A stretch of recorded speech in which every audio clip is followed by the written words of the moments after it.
Hello and welcome back to the Skiing is Believing podcast, brought to you by Ski Racing Media. In this episode, we had a fantastic conversation with former American downhiller AJ Kitt. Alan, we've just got off the line and what a chat it was. Extremely exciting. Yeah, it was very good. It was a great conversation. Not like an interview, more of a conversation with someone who you might know well.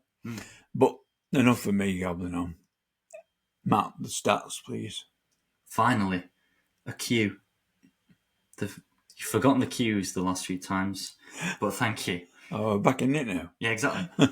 AJ Kitt, born on 13th of September 1968 in Rochester, New York. His parents, Ross and Nancy, were instructors as AJ grew into the sport, but he had small wooden skis age 2 and started racing at 6 on the Genesee Valley ski circuit, and then started skiing firstly at Swain. He tried out college, but ended up attending GMVS, Green Mountain Valley School, and graduated from there in 1986 before making a leap to the US training group and eventually to the World Cup circuit in 1988.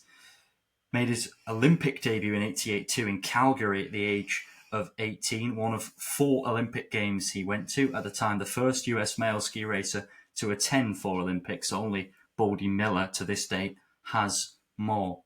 Made his World Cup debut in January 88 with a 12th place finish in a Switzerland downhill, and now with career over 11 years, 95 World Cup starts, 58 downhill and 28 Super G, with some in combined and even one in slalom. He scored a total of 6 World Cup podiums, the main one being the win in 1991 in Val d'Isère. He also took 1993 World Championship bronze behind Lehmann and Schadl in the World Champs, and was just 100th faster to Luc Alphon on his World Championship debut to take the bronze. Over his time, he scored 21 World Cup top 10 results, 16 downhill, 3 combined, and 2 Super G before retiring in 1998. In 2003, he was elected to the US National Ski Hall of Fame and still there now. He's currently working with the Ski Club of Vail on the coaching staff with a great group of 10 guys, which he discusses in more detail, as well as the work he's done for Marco Sullivan's group, the American Downhillers, participating in fantastic camps across the country, in fact, across the world over the last few years to get particularly more downhillers involved, but it has evolved to include all disciplines. As Alan says, a fantastic conversation with a fantastic guy. You know, this is a guy who's at the very top of the game, 3rd in the 92 overall World Cup downhill standings, a World Cup winner, potentially a 4-time World Cup winner. Had those 3 races where he was leading before the race was cancelled been taken off him, he would have 4 wins and 9 podiums. But instead, the 1 and the 6 will do, because this is a great conversation, and it's now my pleasure and the Skiing is Believing podcast's pleasure to share it with you. So let's get into it now with AJ Kitt. Enjoy. AJ, welcome to the Skiing is Believing podcast. How are you doing? I'm well, thanks a lot. Pleased to be here. Yeah, feel good that I got invited to be on your show. Yeah, that's cool. And a thanks to Darren for putting me in touch with you for getting this one arranged. Yes, I have lots to be thankful for Darren for. So one more thing to the list. Same here. Yeah. Same here. Yeah. We were just saying that background is possibly the coolest we've had on the show. Oh, well, that's nice to hear. Yeah, like I said, it's at 57 years old, that's a lot of years of collecting junk behind me, but not all of it's junk. Some of it is, but some of those are good memories up on the wall there. Yeah. I'd love to have a few of them behind us. So let's take you right back to the very beginning and your first involvement with skiing and then ski racing. Well, gosh, when I was 2 years old, I started skiing. My parents became avid skiers when they were in college. Both of them went to the University of Colorado, and they both learned to ski while they were there. So they started late in life, but it became a passion for them. And when I was young, they were on the ski patrol, right? The sort of the medical side of skiing. But we had a little ski hill about 10 miles from where I grew up, rope tow, little mini chalet at the bottom, and we would go there on the weekends and ski, and my parents would ski around and do ski patrol business, and I would grab onto the rope as hard as I could and try to get to the top of the mountain and ski down.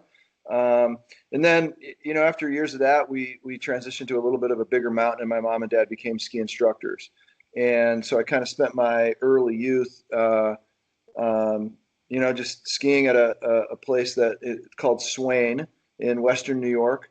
And we just had a good sized group of young kids that we just skied around the mountain together. We eventually joined the race team and sort of pursued the sport within that organized part of it, racing. And I took it from there. I went to ski academies when I was in high school and made the national team at 18. Yeah. Obviously you had a lot of fun in them days. When you turned professional, did you still have that same fun? Yeah, I mean, Alan, anything that you do in life that you're good at, right? I decided to pursue ski racing because it was what I was best at, but I also really loved it. The passion that you develop as a young kid, that stays with you forever. Maybe it smolders in the background a little bit after you turn professional, because suddenly you've got to be more dedicated. You've got to put in extra hours of training. You got to do things you don't want to do, right? Weightlifting and dryland training, and maybe taking 3 extra runs of train, on snow train, things like that. That passion smolders in the background, but it's still there, and it's definitely what you lean back on, what you fall back on when times get difficult, or when you're asked to dig a little bit deeper within yourself to get a few extra laps in. So it certainly did support me through all of those years.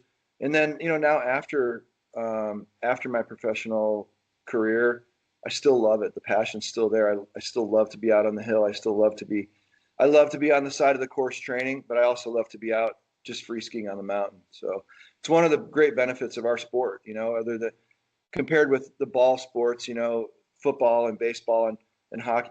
A lot of those people don't do their sport anymore. I've got friends that were major league baseball pitchers, and they haven't thrown a ball since the day they retired. So, yeah, it's really one of the great benefits of our sport. Yeah, it's cool. This guy's still going. Yeah. And just to take you back again, sort of coming onto the team at 18, I believe you went to the Olympics in Calgary a year later, and in terms of your discipline, the speed events, there hadn't been huge success in the few years leading up to that. So what was the atmosphere like on the team at the time? I mean, the atmosphere at the time was in rebuilding. We had Bill Johnson, who won the 84 gold, but he had been hurt and he had a couple of down seasons. And then we had, a handful of other athletes, Mike Brown, Doug Lewis, and a handful of others, that had some success, especially Doug Lewis, bronze at the Worlds in 85. But, in 87, 88, leading up to it, there weren't a lot of top results. And so now we had this new breed of younger athletes coming in, like myself, Tommy Moe, Kyle Rasmussen, and some others. And, we just didn't know what we didn't know. We didn't know how to succeed other than keep trying. And we weren't getting a lot of guidance from the older guys, to be honest. So we were forging our own path and trying to figure it out. So we were, we were a little brash. We were pushing against the resistance, so to speak. We were on the hill with our childhood European ski racing heroes. I was out there with guys like Pierman Zurbriggen, who I was idolizing only a couple of years prior to that. Mark Giardelli, Alberto Tomba, right? These are some old names, but these were my heroes as I was going through high school. And then suddenly I'm on the mountain with these guys, trying to beat them, trying to race against them. That was a hard dynamic for me to get my head wrapped around. And so what you do is you just kind of go to your primal instincts and just fight and just do everything you can do to do as well as you can to battle and to try to win. And we felt like we were banging our heads against the wall for many, many years. But did you feel that it was kind of worth the US ski team taking risks on those younger guys that have mentioned that have gone on to have great results and great careers like yourself? Yeah, without a doubt. I mean, you have to give young guys opportunities. You've got to give them experience, especially in downhill and Super G. You need experience. You need to experience. There's more to downhill and Super G than just making good turns, right? In slalom and giant slalom, you've got to have precision. You've got to be able to repeat your precise turns over and over and over and over and over again, right? And then there's some other dynamics. But in speed, you've got so many other factors that go way beyond the basic skill of making good turns and skiing well. And that only can come with experience at that top level. And so, myself, Tommy Moe, Kyle Rasmussen, guys that found our success later on in the mid 90s, we were getting our first reps in World Cup races at 87, 88. We were getting our teeth kicked in. We were 60th place, 75th place, bib 125 in a World Cup race. But at least we got the repetition, at least we got the opportunities to go out there and figure out what it took. And not only that, but we could watch the top guys and see what it took for them to do it, to be successful. And that was immeasurable. There are things a coach can't teach you. And some of those things are the experiences that you have, just being side by side, shoulder to shoulder with the top athletes, and making the mistakes during racing and training runs are things that coaches can't teach you. So you've got to give the opportunities to these younger athletes to get the experience. Yeah, that's great. And I believe you were still relatively young when you had the big breakthrough result with the win in Val d'Isère. And was it then or was it earlier that you had sort of realized that you kind of belonged on the World Cup tour and with all these great legends? Yeah, I would say, it certainly didn't feel like I was young. It felt like I had many, many years of experience by that time.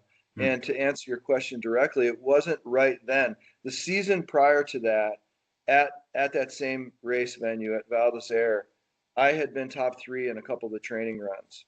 And then I came down, I made a couple of big mistakes during the race and had what I felt was a very disappointing race. I think I was maybe top 15, but I expected to do much better.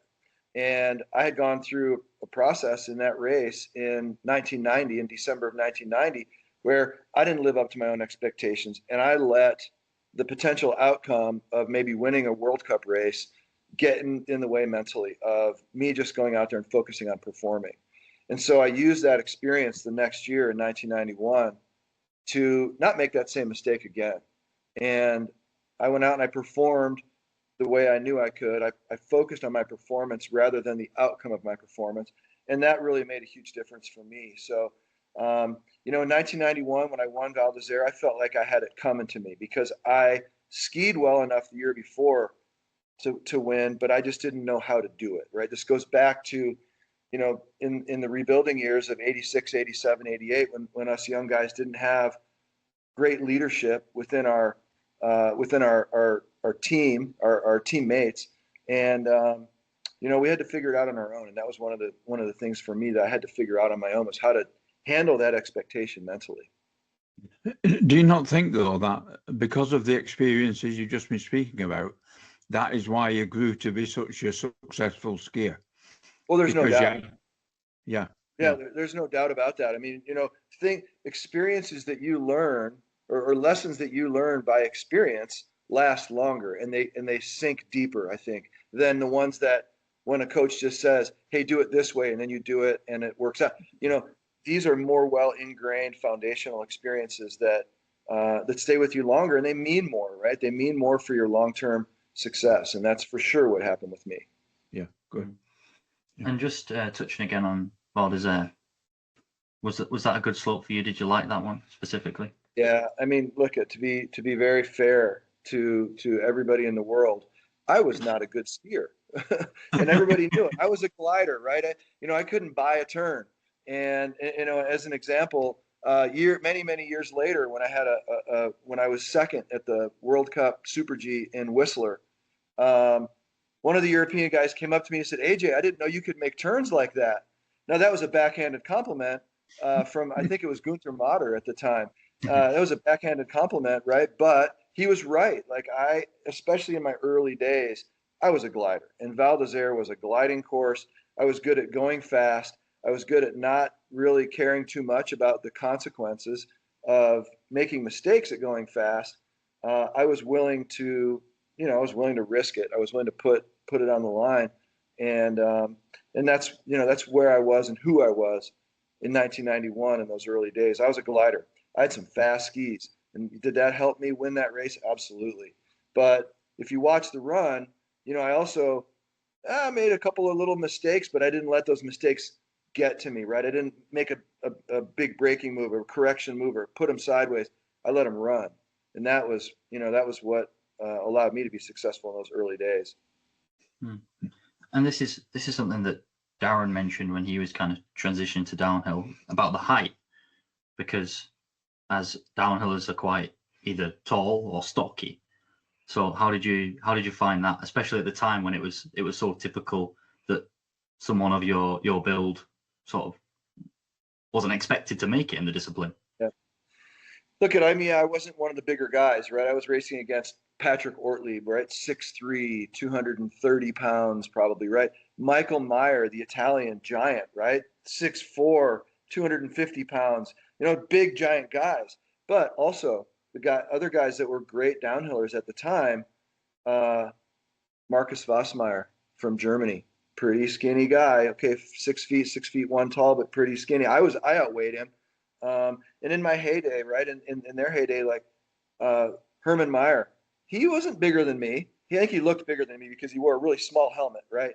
But I was about 195 pounds when I came into the sport, 5'11". I was average. I wasn't one of the biggest guys, but I wasn't one of the smallest guys either. Now I grew and I got bigger over the years. I think at the end of my career, I was up to 210, lots of training, grew a little bit in my early 20s. So I don't know that there's a perfect body type for being a downhiller because it's about gravity and it's about momentum. Being big and heavy is probably beneficial, but you also have to be very athletic. You've got to be a good ski racer, especially today. It takes a better skier today than it took back then. To give you a quick example, I skied when I first came in on my first couple of seasons. I skied on 230 centimeter Rosignol's, right? And that was Rossi had a 230 when most other ski companies didn't have a ski that long. Could they turn? No. But were they fast as hell in the straights? Absolutely. So I balanced that out and I was able to skid them around the turns, but they went like hell in the straights. And so I was able to benefit a little bit that way. And that only worked out for a couple of years until the courses started getting a little turnier. I needed a ski that could ski a little bit better, so I went down to a 220. But yeah, I mean, things have evolved for sure since then. Yeah. I was just going to say, do you think you was listing what you thought was important for a downer? Do you think mentality is a big thing about a downer? It's everything. Yeah. So I used to say, I used to say that ski racing it's 50% physical and 100% mental. Someone says to me, "Oh, that's at 150%." Well, no, they overlay each other, right? You got to have 100% of the time. You got to be really, really strong mentally, and then the rest of it's you fill in the blanks with the rest of it, like with your physical, your ski training, your fitness in the weight room and the gym, and all that kind of thing. But underlying all of it has got to be a lot of mental strength and a lot of mental toughness. Yeah, thank you. And just let's make a couple of the comparisons then in terms of 90s and now, sort of a 30-year gap that's we're now talking about. And do you think the build's changed? Do you think, obviously, there's a lot more turns? And what other aspects do you think have have changed, and which of those changes has been most impactful to the discipline, to downhill?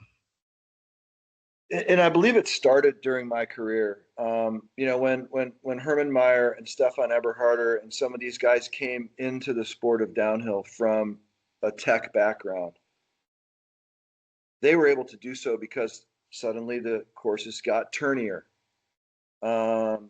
I think probably the first time, the big moment when I feel like the sport took a change was in the '92 Olympics. That course at Val d'Isère on the Fosse de Bellevarde, on the what I would call probably the back side, but it's maybe the front side, but under the tram, that course that was built for that race was very turny, and we understood at that time that this is not a traditional downhill course. It required shorter skis. It required a different kind of ski racer, a different kind of downhiller to be successful there. And I felt like as a traditional downhiller at that time, I came in at a disadvantage. The fact that Patrick Ortlieb, who I would consider a traditional downhiller, the fact that he won that race, I thought was amazing to me. It was totally unexpected for me. And honestly, I felt like it was a traditional downhiller defending the old style of downhill. I was pretty happy that a guy like that won. But what it did was it took a little bit of attention away from the fact that the sport was changing at that time, and it continued to change. Right, the new courses that were built for Olympics, for World Championships, they became turnier. Kitzbühel became turnier. Right, we instead of going to the right around the Seidelalm, it went left around New Jump, new big turn around the Seidelalm restaurant there, and into Alta Schneise with a big right-footed turn. Things were changing even on the traditional courses, and so that was happening during my career. I think that's a big reason why Hermann Maier and Stefan Eberharter and some of these guys from that tech-based background became the best downhillers in the world. It also played into the favor of a guy like Darren Rolfs, who he came in kind of as a speed guy. He made it onto the team as a speed guy, but he came from a traditional tech background. He had more, GS technical skill base, but it was up here for those guys. Those guys were willing to bring that downhillers mentality into that changing sport. And again, like the same reason why I think Bodie Miller was able to be really successful is he had that downhillers mindset, but he had a great tech background, so it worked really well with the changing sport.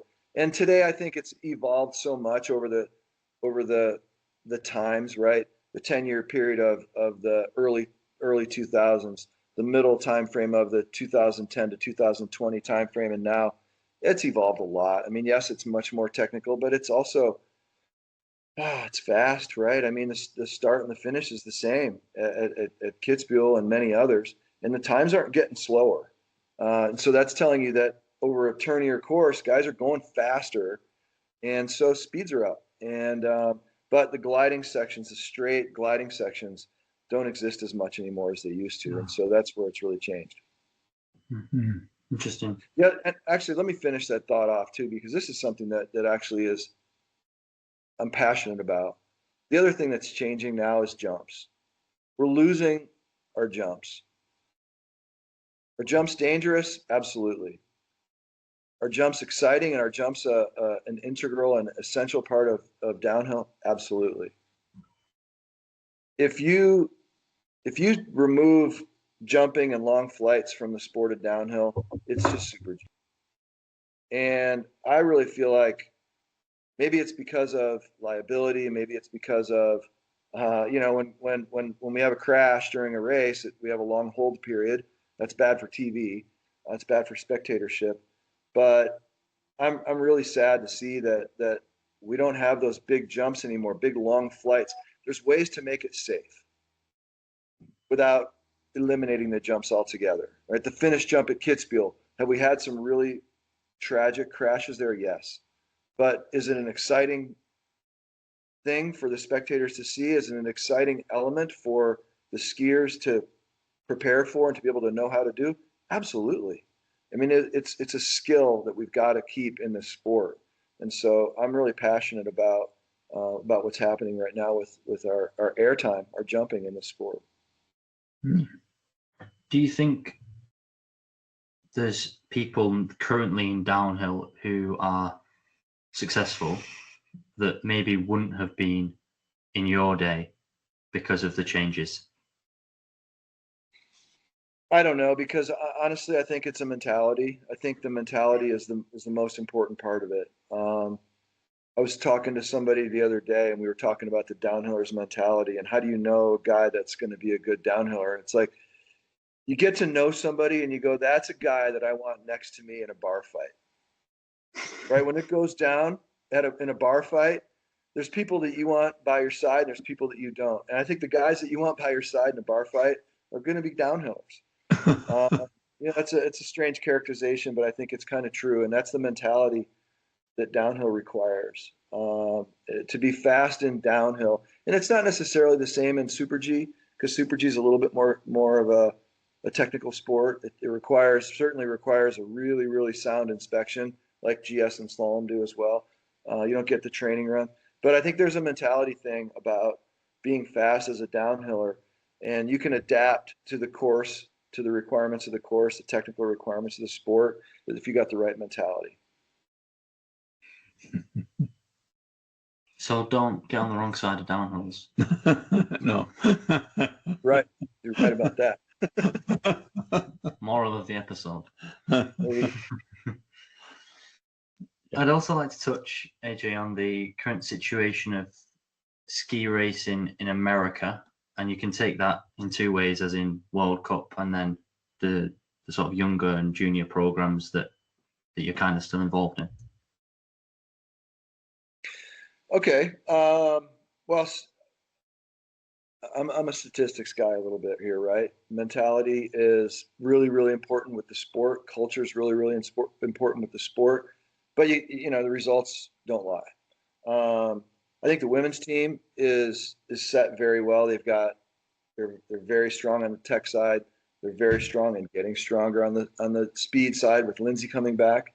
On the men's side, I think we have one of the strongest groups of downhillers that maybe we've ever had. They're a little bit short on the results to live up to that, maybe to that assessment. But I think they've got the potential and they've got the ability to do so. They're a really, really strong group of guys. They're a tight-knit group of guys. They got the right mentality, and I've got high hopes for those guys. And on the tech side, the results aren't there. If you look back historically, we could say, well, have the results ever really been there in tech? I think we've had our moments. The 80s with Phil and Steve were very strong. In the Bodie, Darren, Ted era, we were very strong in tech. But we've not been strong lately. The results in tech for our US ski team and men's side just haven't been there. Don't ask me exactly why. It just is. It just is. I probably have a lot of thoughts on that, but I don't know that. I don't know that that's what we want to get into in this show. But again, like I said, I think the men's downhill team. I expect those guys. I have high hopes for those guys to do really well. Heading into an Olympic year, Americans are known for pulling it out, maybe out of the dark on at big races. You look at Johnson in 1984. Look at Tommy Moe in 1994, and many other examples. So we could do really well at this Olympics and surprise people. There's a lot of potential. It could be a good season. Could be a big season. And then kind of touching on the guys that you're talking about there in that, specifically the men's downhill team, but I would like to touch on the women as well. Do you think that obviously they've grown up watching Bodie and Darren and possibly Ted, when they were getting onto the circuit. So is the inspiration there for the next generation with the team that's currently there for future Americans to want to be World Cup downhillers? Well, listen, there's no doubt about that. I mean, culturally here in America, I feel like we've got a really, really strong culture of men's downhill. It's definitely true in women's downhill as well. But, the men, the retired guys stay in touch with the next generation. I'm still in touch with the current guys. Nyman and Ganong are still in touch with the current guys. And that was true when I came in. To some degree, we were in touch with the guys that came before us. And, as I retired and, Darren went into being, and Chad Fleischer went into being the next generation of successful downhillers, we were in touch with those guys. That cultural thread is connected all the way through. I mean, I would tell you that I know the guys that came before me, right? Moose Barrows, who passed away last year, Andy Mill. Those are the guys from the 60s and 70s. Like, I was in touch with those guys while I was racing and after. So we're continuing to keep this common thread very strong throughout the years. And I think that's really important. One thing that maybe not a lot of people understand is the men's overall downhill title is really one of the only things that the U.S. has never won. We've pretty much won every other globe. We've won races. We've won world championships. But the men's overall downhill globe is the one thing. And we've identified that as a group. And we talk about that as a group. And we're trying to inspire the next generation and try to get the next generation of men's downhillers in America to come in and go after that, right? That is a feather in our cap that we want. And so, yeah, there's some efforts being put forth by Mark O'Sullivan with American Downhiller, his group, with like Stephen Nyman, who's retired now, the current guys. Right? We're trying to help build this culture of strength in our country to be strong downhillers and win that downhill title. That's really, really important for us. Very interesting. Very good. Good. And on the women's side, Lindsay coming back, incredible. And it's not just that, and the girls that have been there for a while, Breezy coming in and taking the world champs. I want to hear your thoughts on Lauren Masuga. Awesome. I mean, I think Lauren Masuga is a great talent. I think she approaches the sport with a lot of joy. You can see that. Clearly, she's very, very talented, and she's certainly the future. At this point, she's the future of where that women's squad is going. I think the fact that Lindsay's coming back and doing as well as she did last year, is it surprising? No. Is it sustainable? I think it's probably sustainable for this season to some degree. She's put in a lot of work this off season. I've chatted with her a little bit when I've gotten together with her at events. I think her mind's in the right place. I think it's awesome for the women's sport. She's taking a different approach to it this time. Breezy coming off of her suspension and doing what she's done is great. Like, there's a lot of depth and a lot of strength on the women's side there that I think will serve them really well in the future. And there's some really good, talented downhillers behind that. There's some backfill coming in, Allison Mullen and some others that are developing through the system that are going to be good downhillers and backfill that system when Lindsay ends up going away, when Michaela ends up retiring, as Breezy pushes through the system. There's going to be some backfill, which is really great. Yeah, that's good. That's good, isn't it? I'm glad I'm not on the American Olympic Selection Committee. Exactly, right? Yeah, I mean, there's more than enough deserving athletes on the women's side, and I think they're going to have a hard time not naming Lindsay, right? It's supposed to be objective criteria. Yeah. They're going to have a hard time not naming Lindsay just for the simple fact that it's a great story, which Olympics is about stories, right? Especially when you watch the broadcasts in America, they tell a lot of stories. And that's going to be a really strong story for the US ski team. In Cortina as well. Yeah, exactly. And there's going to be some women left off that team that probably deserve, or certainly feel like they deserve, to be on that team. So that's going to be a tough one. You're right about that. So, you know, on the men's side, you know, the development side on the men's side, you know, it's struggling a little bit on the men's side to develop the next generation of downhillers. We're really, really thin, you know, behind the current squad.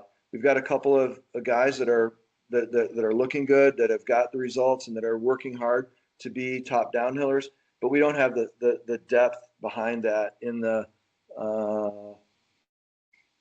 2000 year of birth to 2006, 2007 year of birth, right? Those juniors that are coming up were really, really thin. And I don't think our system is doing a good enough job to develop that next generation of downhillers. Is looking on as more of a fan, is that worrying for yourself that potentially when Bryce and Ryan step away, that there might be sort of seasons without podiums, without top fives, possibly? Yeah, it's more than worrying for me. I mean, I'm also a coach, right? I work for Ski Club of Vail. I'm coaching at that level. So I see it day to day at the level of where we've got these younger athletes developing through the ranks, training and racing. I'm coaching many of them myself, and it's really concerning to me that we have a massive vacuum behind that group: Jared, Bryce, Ryan, Arvidsson, Megamir. You know, these guys that are at the top right now racing World Cup. There's a few athletes behind that are you know, they're trying to kick the door down, but there's not enough of them. And certainly behind that, if you look at the 2001, maybe 2000 year of birth back to like 2006, 2007, it's pretty thin. It's pretty thin. You know, if you look at how many Americans are ranked in the top 300 in the world, half today what we had 10 years ago. Half. Yes. It's a really, really bothering statistic. We've lost, if you want to consider, you know, compare this to like business, we've lost a lot of market share in as downhillers in America. And that takes a long time to come back. You don't just wave a wand and make one change and suddenly, you know, you grab a whole bunch, you put a whole bunch more athletes in the top 30. It takes years to develop as downhillers. And statistically as well, if you look at what the other, you know, top downhillers from the European countries are doing, right? Look at the top 10 from the world junior champs downhill last year. Look at their point profiles. Not very many of them are spending a lot of time racing giant slalom and slalom, but in America you're required to, right? The qualification criteria in America requires that you've got top criteria in slalom or giant slalom, one, as well as another one in downhill or super G. But if you want to be a tech skier, it's okay to go and get your 2 qualification criteria in slalom and GS and forget about speed. So there's a little bit of an imbalance in the way the U.S. national team is trying to develop downhillers, not just in my opinion, but compared with the top European nations. The top European nations let their athletes specialize at an earlier age, and then they move into their opportunities at the Europa Cup level and the World Cup level. But in America, it doesn't work that way. And I think the fact that we've got such a gap behind our current World Cup group is really the proof in the pudding. And it's going to take years to fix that. Could well be a similar rebuild to what was going on when you first came onto the team. Yeah, I think you may be right about that, unfortunately. And let's touch on some of your current work, like you mentioned at the Ski Club of Vail. So what does that role entail? Sort of what age group and how's it going? Yeah, right. So I'm one of the we have 2 coaches that are we have a U21 group. So we call it the PG group, the postgraduate, the kids that have graduated from high school. They haven't gone on to college yet, so they've got a little bit of a gap time, and they're trying to make the national team or, you know, improve their world rankings so that they can get on a top college team.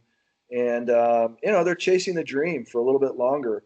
Most American ski racers, their career's over after high school, And so we've got 10 athletes in our group this year. And yeah, we got a great group of guys. We're very strong. Most athletes, I think probably all of our athletes in our group have got at least one of their point profiles in the 35th points. So pretty strong in one discipline or another. After last season, we put a handful of guys on the top Division I college teams, and we've got a couple of our athletes that are in the U.S. Ski Team development system, and so yeah, I mean we've got a very I think a very specialized, very well thought out training program and off season training, and our competition calendar in the season is situated specifically to go after top results at NORAMs, going over to Europe and racing against their peers in Europe at FIS and Europa Cup races. Our guys are in South America right now for 7 weeks training, and yeah, we got an awesome program. I think we're the top U21 program in the country, especially if you look at the depth of our group of 10 guys.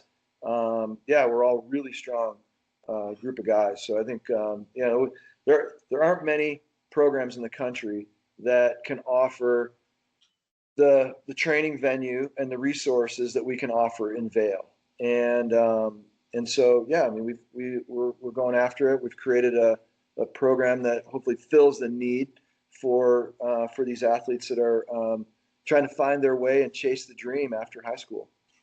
Mm-hmm. Very good, very good. And also touching on the American downhillers. So that's, well, you take it away. I don't want to get the details wrong. Go on. Yeah, this is Marco Sullivan's program. When he retired from ski racing, he wanted to give back. And Marco's a really, really popular guy amongst, the American community. And he wanted to give back. And so, he created a commercial camp called American Downhiller. And, it's something that's started out as a 1 5 or 6 day long camp in Mammoth in the springtime. Took advantage of the Mammoth speed venue. And at that time, we probably had 20 athletes that came in, but he brought in, current and former World Cup downhillers, current and former World Cup coaches, and had a camp, and it worked. It went great. And the next year it grew, and then it grew and it grew. And now he has 3 sessions a year in Mammoth, and I think there's upwards of 100 athletes per session, broken up into groups. You've got 2 or 3, former or current Olympic downhillers as coaches in each group, and they do those 3 sessions. Then they also go to Europe in the fall, go to Sasfe. They train slalom and GS. So it's expanded a lot, and it's a really great program. It's a really, as far as training downhillers, it's by far the best program that in America and maybe in the world. It's a private camp, commercial camp. We focus on teaching athletes terrain, jumping, wave tracks. We do full length Super G and downhill training, and they get exposure to the best downhillers in North America. And I think it's a program that is second to none. It's a program that Allison Mullen was part of when she was 14 years old. So she came up through the American Downhiller system and went on to US Ski Team, and now she's racing World Cup full time. And a lot of our junior downhillers right now are products of the American Downhiller system. So it's an awesome program. Yeah, that's fantastic. That's good. Alan, you wanted to touch on the 3 wins that never were. Yeah, I did. Yeah, I just, what was it like? How did you feel at the time? Can you recall? You seem pretty cool about it now. There's been a lot of time has gone by. And as you know, I wasn't as cool as I wanted to be at the time. But look, difficult circumstances, bad timing probably on my part, unlucky on my part to have 3 races, canceled while I'm at the bottom, winning the race. Different circumstances, mostly different circumstances each time, more or less all related to weather. But at the moment, what it feels like is, somebody walking into your home, a stranger walking into your home in the middle of the night and stealing your most prized possession and just walking away with absolutely no recourse on your part. And I felt stripped. Yeah. It was devastating for me, especially the first one was, okay, whatever, the second one was, wow, that hurts the second time. And on the third one, it was, I was incredulous. I couldn't understand it. I couldn't put up with it. I couldn't stand it any longer. And it made me after the third time, it really made me question, is it worth going through everything I go through to race, all the training, all the sacrifice to have this happen when I'm able to put out my best results. And so, it was tough. It was a very difficult time for me. Can't explain why I was the recipient of 3 of them in my career when many athletes go through an entire career and they don't even have a race that they're racing in, get canceled halfway through. So, difficult circumstances. Thank you for that. Thanks for that. Yeah. I can understand where you're coming from. It's very unfortunate. I know in your mind you still probably won the races, but recognition's another thing, isn't it? Well, I can tell you, I've got the trophies and I got the prize money for all 3 races. Oh, so, the local organizing committees for these races, they awarded me the win. And really the FIS was the only one that didn't recognize the wins. I didn't get the points. But, I have the trophies on my wall. So, you're right. I do feel like the best athletes came down the hill that day. In each one of those races, the top racers had come down. And so I feel like to some degree they were wins. Yeah, of course they were. Yeah, of course they were. Yeah. If you've got a little bit more time, just to finish up with the quickfire questions, and I will start with your favorite place to ski or ski race. My favorite place to ski race. That's a tough question, and that's a very common question that I get. And they're all the World Cup venues are really special in different ways. Kitzbühel, I'll mention that one first.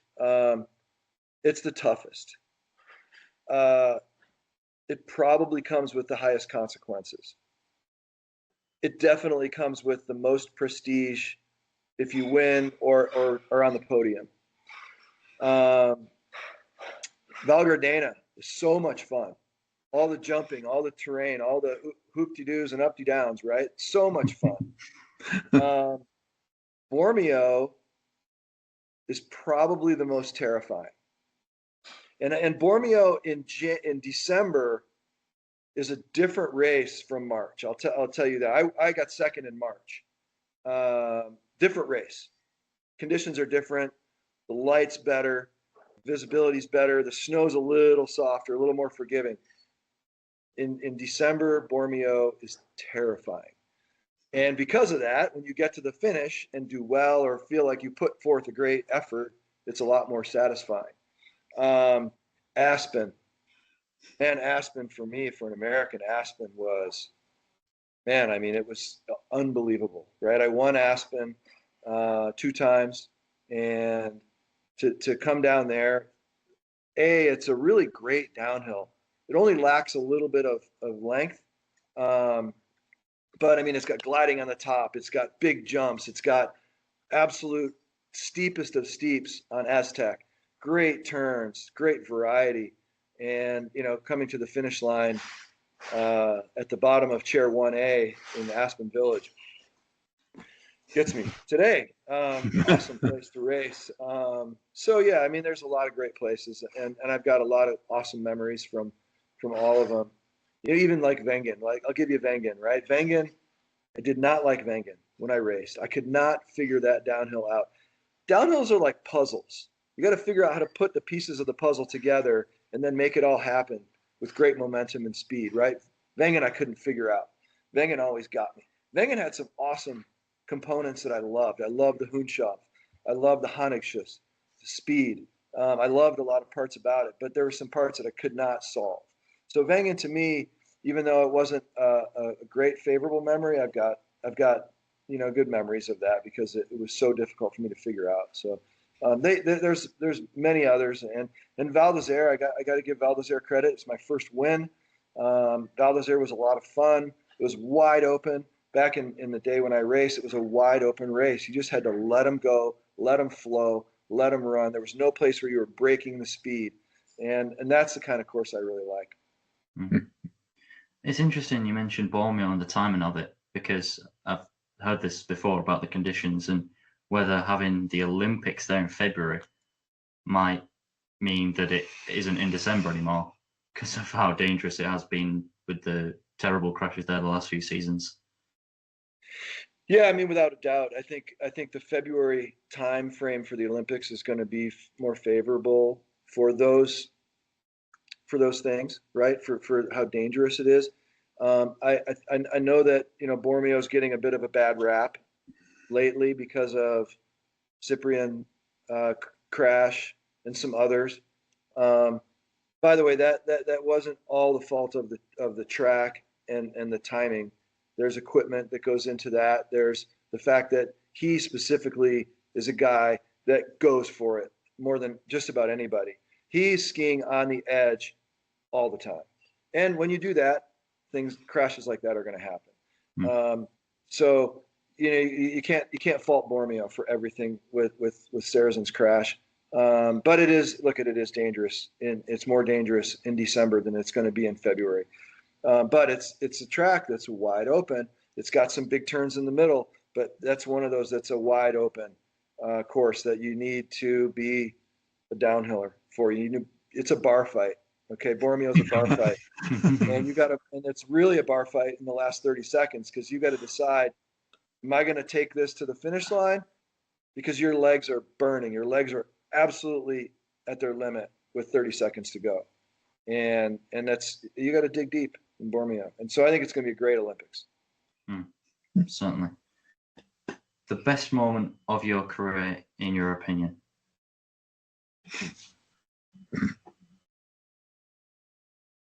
I mean, look, like winning in Val d'Isere at my first World Cup was like, that's the culmination of so many years of work, so many years of desire and dedication and all that kind of stuff. But like I said earlier, I expected to win at that time. The year before, I expected to win because of my training results, but I didn't win. And I went through a process of maturing through that season in 1990, 91. When I came in December of 91 to that race, I knew I could win.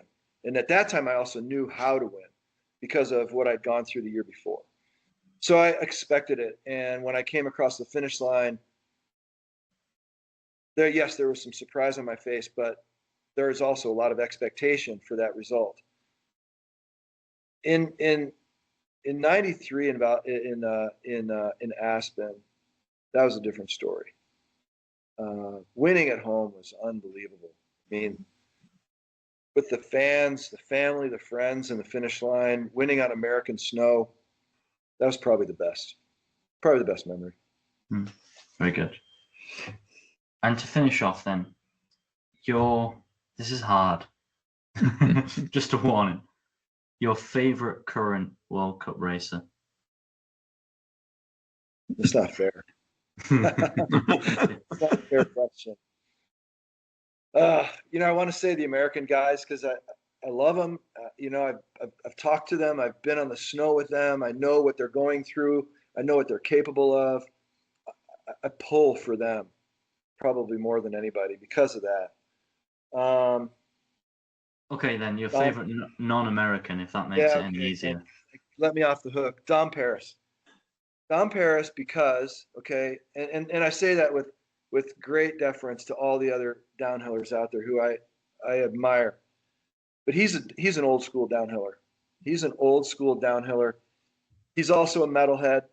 I grew up in the 80s, in the era of heavy metal. Heavy metal's still my favorite music, and I know Paris is a dire metalhead. So I look at him with a lot of admiration because of the way he approaches the sport.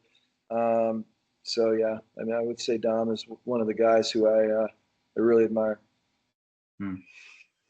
That'd be good, wouldn't it? If he could wrap things up with the one thing he hasn't achieved. Talk about Olympic stories, right? I mean, yeah. Italian winning in Italy, that would be awesome for them. Yeah, they would, wouldn't it? Yeah, absolutely. Well, thank you very much for your time. That was a fascinating conversation.